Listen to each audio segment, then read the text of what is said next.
بسم الله الرحمن الرحيم. إنا لله وإنا إليه راجعون. إنا لله وإنا إليه راجعون. إنا لله وإنا إليه راجعون. maantay oo taariikhdu tahay 28-ka bisha 12aad 2019 waxay ay tahay maalin madow. runtii waxaa dhacay masiibo qaran baa dhacay. waxaa dib soo gaaray arday Soomaaliyeed oo runtii waalidiin ay u soo dirsadeen waxbarasho, kuwaasoo dib loogu celiyay iyagoo meeyda. runtii arrin aad u xanuun badan weeye.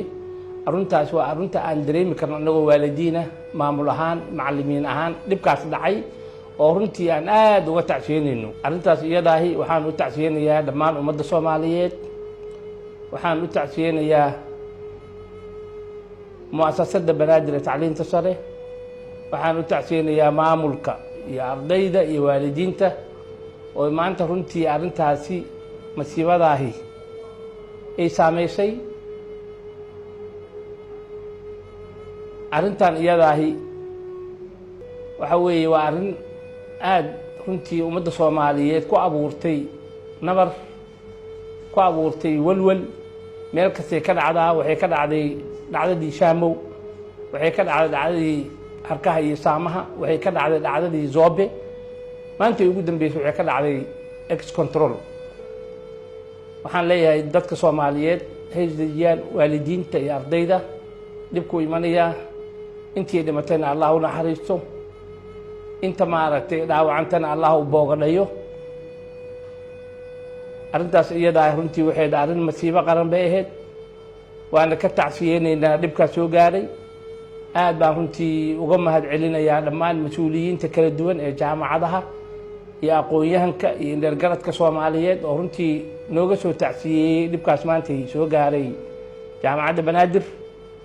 waxaan leenahay intii dhimatayna Allah u naxariisto, qabrigooda Allah u waasiciyo, kutubkoodana gacanta midig Allah ka siiyo. inta dhaawacantana Allah u boogadhayo.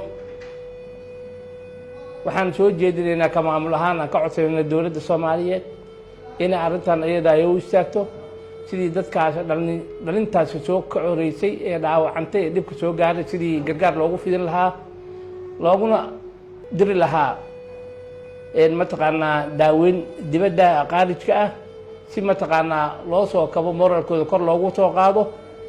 sidoo kaleeto waxaan rabnaa haddii aan la idmo muddo usbuuca ardayda jaamacadda oo ka bilaabanaysa maanta waxay geli doonaan fasax si ay uga qayb qaataan duugta iyo mataqaanaa ardaydii ka geeriyootay jaamacadda oo ay mataqaanaa maamulka iyo ardayda iyo ay aada ugu istaagi doonaan inay ka qayb galaan barordiiqdaasi.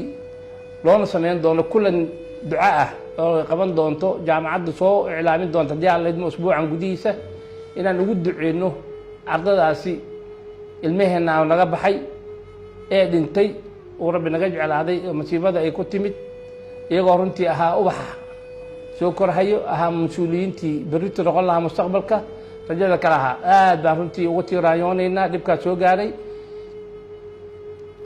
arrintaas iyada waxaan la qaybsanaynaa waalidiintii, walaalihii, ehelkii dhammaan. waxaan leenahay samir iimaan Allah idinka siiyo. dhammaanteen samir Allah naga wada siiyo. way naga wada bixeen maahayn arrin aan filayno maahayn. waana arrin runtii aan dareemayno inay soo gaartay mataqaanaa dhaawac culus in soo gaartay qalbi ahaan iyo jir ahaan intaba ay soo gaartay. waana kaga wada tacsiyeynayna. aad baan mataqaanaa u mahadsantihiin intii nala murugootay, intii noo soo tacsiyeysay, intii noo istaagtay dhibkaas dhacay. asalaamu calaykum waraxmatullahi wabarakatu.